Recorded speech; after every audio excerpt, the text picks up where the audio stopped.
C'est un plan à 30 milliards d'euros qui va être présenté ce matin par Emmanuel Macron. Un plan d'investissement sur 5 ans qui doit permettre le développement en France de secteurs d'avenir. Il sera question d'intelligence artificielle, de semi-conducteurs, mais aussi d'hydrogène, un gaz très prometteur pour la transition énergétique, mais encore très peu utilisé. Victor Joannin.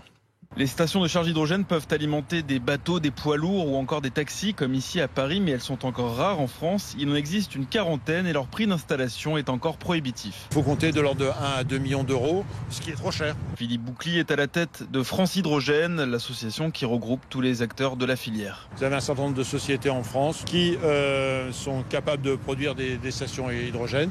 Il faut les aider à passer à l'échelle et à changer leur rythme de production. Le coût est aujourd'hui le principal frein au développement de cette énergie et les chercheurs comme Daniel Lissel explorent les solutions technologiques pour obtenir un hydrogène vert décarboné qui ne serait pas hors de prix. Pour faire 100 km, on est à 30 € à peu près pour de l'hydrogène carboné.